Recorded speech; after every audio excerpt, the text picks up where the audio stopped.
saja masih menemani Anda di hari kemenangan ini bersama seorang happiness inspire kita, Mas Arfan Pradiansyah. Dan juga kita akan berbicara mengenai sebenarnya apa sih arti dari kemenangan di hari kemenangan ini menurut kacamata beliau. Gimana nih Mas Arfan? Sekarang kita kan sedang merayakan Hari Raya Idul Fitri di seluruh dunia bagi seluruh umat muslimin ya, muslimat juga ya Mas ya. Sebenarnya arti esensi dari kemenangan itu sendiri seperti apa nih Mas Arfan? Ya, kemenangan sesungguhnya yang paling hakiki itu adalah mengalahkan diri sendiri. Iya. Karena kan orang itu kan ada 3 jenis orang ya. Orang pertama adalah orang yang gagal. Apa itu definisi orang yang gagal? Gagal itu adalah orang yang kalah dalam setiap segmen kehidupan gitu ya. Dia selalu jadi orang yang kalah. Selalu jadi pecundang gitu. Selalu jadi the loser. Itu yang paling bawah itu ya. Nah, naik ke atas itu ya, yang kedua adalah orang yang bisa mengalahkan orang lain. Ya. Itu namanya orang yang sukses. Iya kan? Orang yang sukses itu kan adalah apa? Orang yang memenangkan kompetisi kan begitu ya. Dalam bisnis kompetisi sangat ketat ya. Kemudian karena itu kita berusaha untuk meningkatkan diri kita, meningkatkan kualitas kita dengan semaksimal mungkin, dan kemudian kita memenangkan persaingan, memenangkan kompetisi. Ini adalah kategori orang yang sukses. Orang yang sukses, ya. Alisa misalnya di sekolah kan, ya harus bersaing melawan berbagai sekolah untuk bisa mendapatkan sekolah terbaik. Oke, kakak saya yakin deh pasti orang yang sukses karena buah ini tidak jauh jatuh dari pohonnya nih. Dari mama bapaknya kayak gitu, ya kan kakak kan? Iya, itu jadi itu contoh orang yang sukses ya. Orang yang sukses itu adalah apa?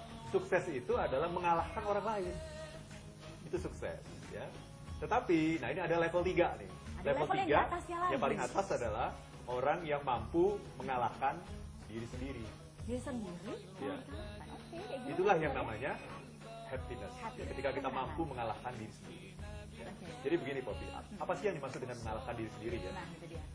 Manusia itu kan pada hakikatnya terdiri dari 2 dimensi ya, yaitu dimensi fisik dan dimensi spiritual.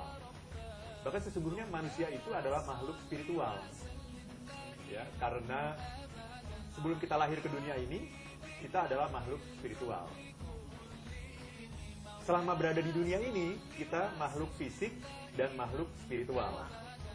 Nah nanti ketika kita meninggalkan dunia ini kita akan kembali menjadi makhluk spiritual. Jadi sejatinya manusia itu makhluk spiritual untuk selama-lamanya. Nah kita itu hanya menjadi makhluk fisik, itu hanya di dunia ini. Karena kalau di dunia ini kita hanya makhluk spiritual, tanpa makhluk fisik, itu namanya apa? Penampakan. Iya kan? Apa itu penampakan? Hanya spiritual saja kan, tidak ada fisiknya. Nah karena itu untuk bisa hidup di dunia ini, kita menjadi makhluk spiritual plus makhluk fisik. Tapi sebelum kita sampai di dunia ini, kita adalah makhluk spiritual. Dan nanti ketika kita meninggalkan dunia ini, kita tetap menjadi makhluk spiritual. Dan kita meninggalkan dimensi fisik kita. Nah, apa yang namanya kemenangan? Kemenangan adalah ketika spiritualitas bisa mengalahkan fisik. Gitu. Ya, jadi di dunia ini sebetulnya terjadi tarik-menarik gitu. Ibaratnya kita tarik-tarikan tambang gitu ya. Poppy megang di sebelah sana, saya megang di sebelah sini, kita tarik-tarikan gitu. Ya. Nah, ini adalah analogi dari kekuatan fisik melawan kekuatan spiritual. Ya. Kekuatan fisik itu selalu membawa kita kepada hal-hal yang tercela. Gitu. Ya. Bisa membawa kita kepada hal-hal yang tercela. Ya. Karena itu harus dilawan dengan kekuatan spiritual. Kekuatan fisik ini adalah apa? Kebutuhan kita, keinginan kita, gitu ya. Itu namanya kekuatan fisik. Nah, pada saat kita lahir ke dunia ini, kita sesungguhnya berada dalam kesetimbangan yang sejati, gitu. Jadi kita menjadi makhluk yang balance, 50-50, 50% kekuatan fisik, 50% kekuatan spiritual. Tetapi sayangnya, seiring dengan berjalannya waktu, kita menjadi manusia yang growing, ya, menjadi manusia yang dewasa, tumbuh dan sebagainya. Kita lama-lama lebih berat ke fisiknya, lebih berat ke kekuatan fisiknya gitu. Nah puasa ini adalah sangat penting dalam rangka mengembalikan kita kepada titik keseimbangan ketika kita lahir dulu.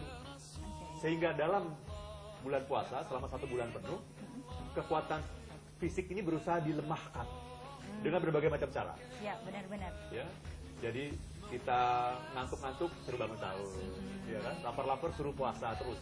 Kalau kita merasa kita ngantuk, lapar dan sebagainya, itu wajar, itu manusiawi, itu normal, karena kita adalah makhluk fisik. Ya. Tetapi itu harus kita lawan. Oke. Kita lawan terus sehingga nanti di akhir Ramadan, ya, spiritualitas yang menang. Gitu. Sehingga kita bisa seperti kita dilahirkan kembali. Berada dalam keseimbangan yang hakiki. Gitu. Sebagai makhluk spiritual. Kita adalah makhluk spiritual sekaligus juga makhluk fisik. Ketika kita bisa mencapai keseimbangan yang sejati itu, maka kita dibilang mencapai kemenangan. Itu dia. Kemenangan yang hakiki. Kemenangan yang hakiki. Oke, ini poin pertama ya, Ini poin Mas Arfan pertama, ya. Ini ya. adalah mengalahkan diri sendiri. Masih Ya. ada poin-poin berikutnya pastinya ya Pasti, kan? ya. Kita akan bahas setelah jeda komersial berikut pemirsa. Tetaplah bersama kami di Happiness with Arfan Pradiansyah, episode spesial. And if you want to be happy now.